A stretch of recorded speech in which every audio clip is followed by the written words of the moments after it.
Since the pandemic started, there have been 4 Liberal ministers of procurement. Anita Anand, Philomena Tassi, Helena Jasek, and now Jean-Yves Duclos. 4 ministers in about 4 years. Is it reasonable to assume that all 4 of them have been briefed about either ArriveCan or the ArriveCan project before it had that name?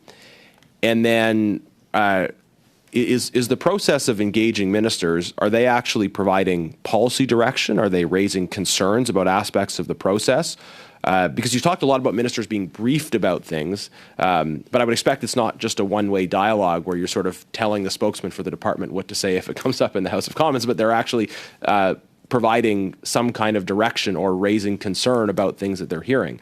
So can I assume all 4 were briefed to some extent at certain points in time? And at what points did they offer responses, raise policy concerns, suggest adjustments in direction, etc.? Welcome back to the channel, everybody. For today's video, we're going to be talking about all the committee hearings that happened over the week and more corruption that came up in regards to the ArriveCan or ArriveScan app, whichever you want to refer to as, a lot of the procurement and the contract situation. And we want to start off with Garrett Guinness here questioning Ariana Reza, who we mentioned in the previous video, who's the Deputy Minister of Public Service and Procurement.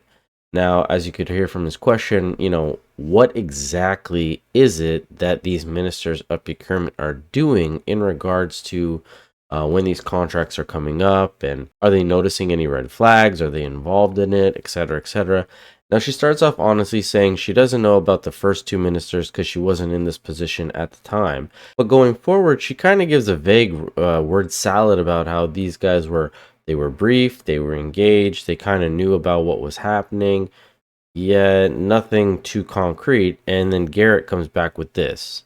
Okay, so they were briefed, they asked questions. You're not really describing a process in which the minister is coming in and saying, well, there's a problem here, you need to fix this. You're not describing a system in which ministers are providing direction. You're just describing a system in which ministers are briefed and then asking questions. Would you say that ministers were actively providing corrective direction on policy issues throughout the process, or were ministers being briefed and asking questions about what you were doing as a department? Thank you very much for the question.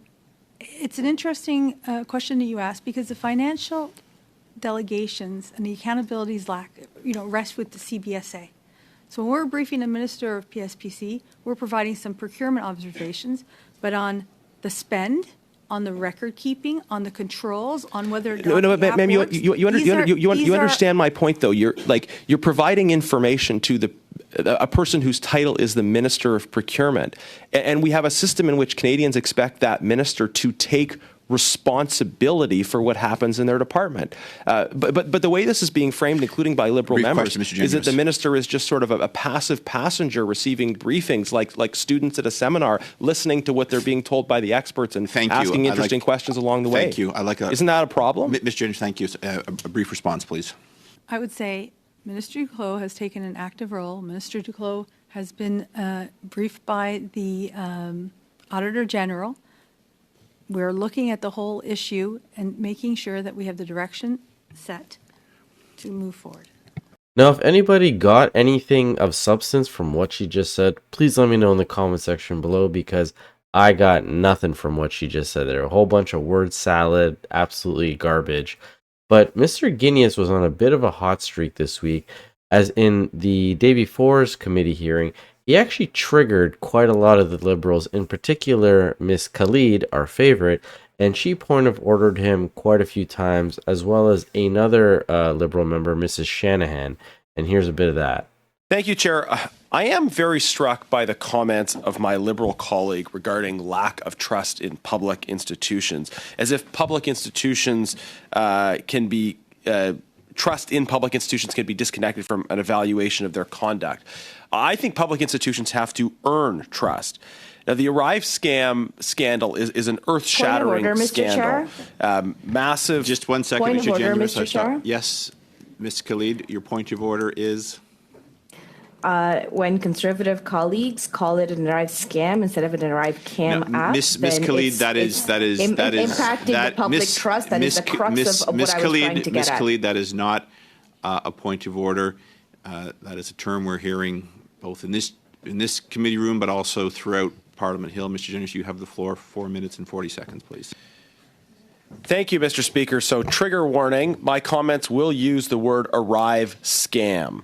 Arrive scam is impacting public trust because it's an earth-shattering scandal. Massive cost overruns, rigged processes, double dipping, disappearing records, over 10,000 Canadians incorrectly sent into quarantine, deleted emails, senior public servants accusing each other of perjury, multiple points of conduct that are likely criminal. Yes, this is impacting public trust. The public will only trust institutions when and to the extent that those institutions actually earn their trust.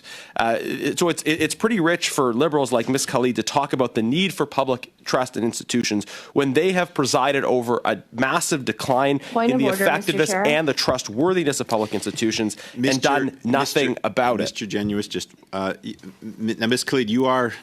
No, you're not the next speaker, but go ahead. You have a point of order. It's a point of order, not a rebuttal. I'd appreciate if Mr. Genuis did not try to malign me. I've already been dealing with a lot of hate mail and a lot of threats in my office based on what the Conservatives have done. I would appreciate if you didn't put another target on my back. Thank you. Now, how rich is that she's complaining about being targeted and that she's getting a lot of hate mail from people who are pissed off and upset about how all these scandals are coming out from the Liberal government, yet she's blaming the Conservatives because why? They uncovered it. They're helping the people, take the blinders off and see, this government's a little bit corrupt in terms of all these contracts and where the money's being spent and how apps aren't actually working and laws that were broken like the Emergency Act. And Mr. Guinness is right. Trust needs to be earned. And he also doubles down and encourages people to call Mrs. Khalid as well as the other MPs if they are unhappy with things. Do it in a polite way, I guess. If you have some sort of disdain or you're not happy with something, still express it, but just don't be too rude or vulgar. Thank you, Chair. I would encourage Canadians who contact the offices of government members to be respectful, polite, and gracious, and also to criticize in a respectful and principled way the profound failures of this government. And I don't think there is anything wrong with criticizing the actions or conduct of members that merit that criticism in this Arrive scam scandal. Now, if you're like me, you're going to enjoy him continuously saying Arrive scam and really emphasizing that throughout this whole video, which is great. But in regards to what he was talking about, calling in and letting them know how you really feel, sometimes it can kind of backfire, as I'm sure most people may have seen already by now, the video of the officers going to the house of people who called Freeland and let her know that they were not happy with that. And she took it as a threat and sent the police over to their house. Oh, what? You John? What does it matter if I am? Well, we just want to talk to you for a second. Is that okay? For what? What did I do that's so... I've been at work all day. Hey, that's fine. I'm just here to get everybody upset, okay? Did you call the Deputy Prime Minister's office? Who? Deputy Prime Minister, Christine Freeland. Did you call her? Why would I call her? Okay. Are you John? Yeah. Okay. So we have a voicemail Okay. from her phone that has a message from you, okay, talking about how you're angry because of all the prices being raised, and that was yesterday. So we're just here, can you just what's up? Okay, so what, am I being arrested? No, you're not being arrested. We're here to Well, then why am I even bothering talking to you? Okay, well, we just wanted to come to talk to you. Talk to me about what? I'm allowed to call people's numbers and leave messages, and that's not illegal. John, we just said it was illegal. So then why the f*** are you here then? Okay, well, it was a threatening manner, so that's why we're It's here. a threatening manner. Really? Yes, that's why we're here, okay? Now, hopefully you could hear the audio from that clip. It was taken from a camera, but apparently to Freeland, if you call her and let her know that you're upset with the price of things and the carbon tax and this and this and that, she might send the police over to you. Maybe Khalid might do the same thing. But as Mr. Genuis continues through his time to speak, He puts forward a motion to stop what he's calling double dipping. And we started to see this come out where they're talking about all these contracts. And a lot of people who are part of the government are getting these government issued contracts and then writing the stipulations and the regulations to the contracts, which would be a conflict of interest. Yet apparently there's no rules against this. The motion that I have moved deals with the situation that we have recently heard about in the Arrive scam scandal, which is that one of the contractors was given $7.9 million as part of the ArriveCan process, and for what work we still don't have clarity on. But the Arrive scam scandal led to this contractor, Dalian, receiving $7.9 million at the same time as this person was an employee of the Department of Veterans Affairs. The Department of Veterans Affairs, by the way, also gave money to this company. So you have an employee of the government whose own department, as well as other departments, is giving money to his contract. Now this is absurd. As I said earlier, the reason we see any contracting out is based on the idea that the government doesn't have the internal expertise to perform a particular task. So why would the government, contracting out on the basis that they don't have the internal expertise to do something, contract out to someone who is also a government employee? It makes no sense. It allows individuals to double dip. This shouldn't happen. I had asked our witness today directly, are there rules that clearly prohibit this practice? He answered to the committee that there are not rules that clearly prohibit this practice, that there could be an evaluation around a conflict of interest, but that in his words, it is not disallowed. I think it should be disallowed that you have somebody making money both as a government employee and as an external contractor when they're being externally contracted on the basis of the alleged lack of internal expertise of government. So I would hope that this motion would have the agreement of the committee, and I think it's important in light of the evidence we've heard to send a clear message to the government that this policy, that this type of practice should no longer be allowed. Thank you. Now, to me, I don't understand why this wouldn't be a standard practice so that you're not taking advantage of this or double dipping, as they call it. But clearly, this motion needs to be put forward because it's not a thing. And they actually tried to vote against this, the Liberals, and it came down to a 5-5 tie. And of course, as I mentioned in the previous video, the tie always goes to the chair. Mr. Williamson here is a conservative, so he votes to go forward with this motion. Now, if we go back to Thursday's committee hearing, Mr. Guinness put forward another motion in order to call forward some of the previous ministers of procurement to ask them about the Arrive scam issue. And again, the Liberals try to shut it down. They don't want investigations to happen. They keep saying, oh, this is a waste of time. The Conservatives are just wasting our time. And this vote came down to a 5-5 tie.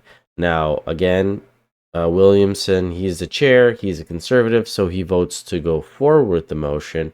And Mr. Guinness goes down a little rant about how useless the procurement officers are, and he just keeps getting point of order after point of order after point of order.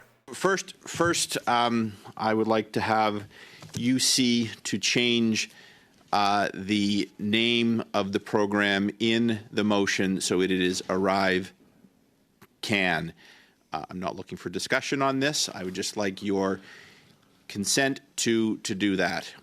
Any objections? Seeing none, it is ArriveCan in this motion that members are debating. Mr. Genuis, back to you. You're welcome to make your rhetorical flourishes on the floor, but not in the motions that this committee will consider. Over to you. Thank you, Chair. And next time I put Arrive scam in a motion, I will add the appropriate trigger warning at the end of the motion. I guess at the beginning of the motion it would make more sense since it's a trigger warning. That's not point of order. That's not necessary. We can have respectful adult conversations. Ms. Shanahan, Does she understand what a point of order is? Ms. Shanahan, you're down on the list, and we will get to you. Mr. Genuis, you have the floor. Yes. Mr. Chair, I think we might need a remedial refresher on the standing orders and which standing orders you can invoke if you disagree with something someone is saying. Just a point of clarification, that would apply to all parties, I think, over you, Mr. Jennings. Absolutely, Chair, absolutely. Anyways, I did want to speak to this motion, which is a motion about asking the Minister of the Treasury Board to come before this committee to answer for what happened in the ArriveCan scandal. We've heard some discussion even at today's meeting about this issue of ministerial accountability. Are ministers accountable, and to what extent are ministers accountable for what happens in their government? Now, as far as I can discern, the best defense that Liberal members can muster of the government's action in the context of the ArriveCan scandal is to try to convince us that ministers of the Crown do absolutely nothing. Now, before Garrett continues and gets point of ordered on this, I do want to play a clip where Mrs. Khalid actually admits that procurement didn't really do anything and that she's disappointed that the taxpayer money was wasted. And then we'll get back into that clip. You know, first and foremost, I want to say how disappointed I am that we did not take care of taxpayer dollars better, that we really had a lackluster and a faulty system for procurement. And ultimately, it was taxpayers and taxpayer dollars that suffered from this. So again, you openly heard her admit all that, and now they're going to get mad when Garrett brings all this up. That over 4 ministers of procurement since this pandemic started, that the ministers of procurement were not involved in setting policies, making decisions, giving direction as it relates to procurement. Okay, we heard yesterday from witnesses that ministers don't have anything to do. That is procurement not minister does point not of order. have anything. Okay, When we hear all right, Ms. Shanahan, you are down on the third. That's Ms. Shanahan, you are down to speak. This is a very valid debate. You're allowed me to speak to it now. The deputy minister has come in today and frankly made the minister sound like he is a passenger in this voyage, not steering the ship. So that is why I think the opposition is raising this, but it is valid. And you're welcome to debate the merits of ministerial accountability in your turn, not as a point of order, which it is not. But you are third on the list. I always welcome points of order to guide me, but I ask that there be points of order. Ms. Genuis, you have the floor again. Mr. Speaker, this Liberal member is helpfully assisting me in precisely demonstrating the point that I was making. She's saying, come on now, the minister is not actually involved in making any decisions that have relevance to the procurement process. Perhaps the title Minister of Procurement is purely decorative. Mr. Speaker, Canadians expect better, though. Canadians expect ministers to take responsibility for things that happen within their department. Of course, we understand that ministers aren't involved in every specific decision that happens within their department, but they're responsible for establishing the culture, setting the policy frameworks, giving broad direction, and certainly insisting on remedial action when things are clearly starting to go off the rails, as was obviously happening in the case of the ArriveCan scandal for a long time. We've had 4 ministers of procurement in the last 4 years under these Liberals.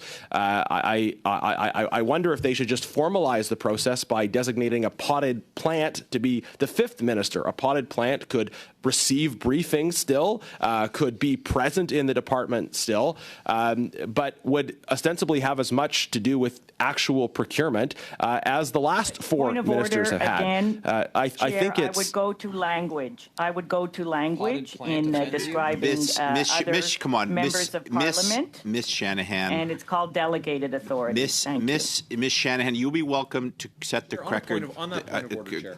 Just hold on, Mr. Genuis. Ms. Shanahan, that's not a point of order. You're interrupting. I try to avoid having members interrupt one another. We can sit here all day. No other committee is sitting today. We have infinite parliamentary resources to sit here. If you're going to interrupt, you're going to hear more from me, which will take away from your time. Mr. Genuis, if you have a point where I'd like to hear it, if you don't have a point where I'd like to get back to your time, why don't you just go back to your time? Thank you. Thank you, Chair. I don't know that there's any history of the term potted plant being found unparliamentary.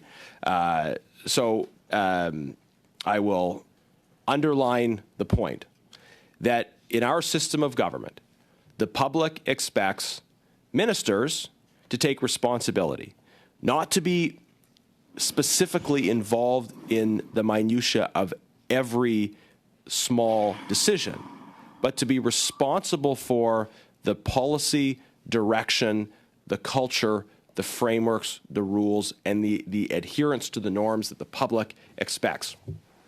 So if the Liberals' best defense of what happened in the ArriveCan scandal is to say the ministers don't have anything to do with what happens inside of government, I would submit that that is also a problem. Now, I want to say that I really think that Mr. Genius here did a great job this week in regards to the committee hearings, but more so to Mr. Williamson, the chair, as dealing with all these different points of orders, I'm sure it can be annoying, but he handled the Conservatives, the Liberals, everything quite well. But I wanted to leave you with a little bit from Michael Barrett, because this question on Wednesday had a very odd response where this guy seems to just not know anything. TO, Chief Technology Officer, in June of 2023. How much in bonuses would he be paid for this year? Decisions around bonuses will not have been made, so I don't have that information. Okay.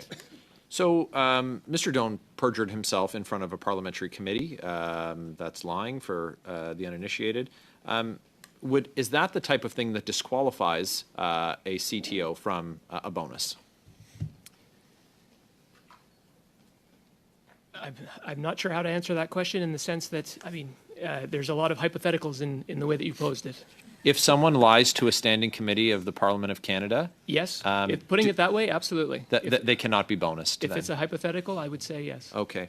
How many email, and actually I'm going to back up there. Would you get fired for that? Quite possibly. It might even be you're not perjuring yourself. I would imagine the RCMP would take an interest in that. Is it known how many emails Mr. Doan deleted?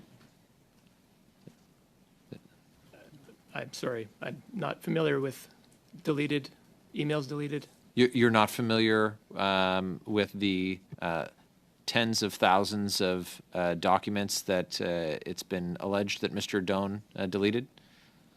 No. That is the time, Mr. Barrett. Yikes.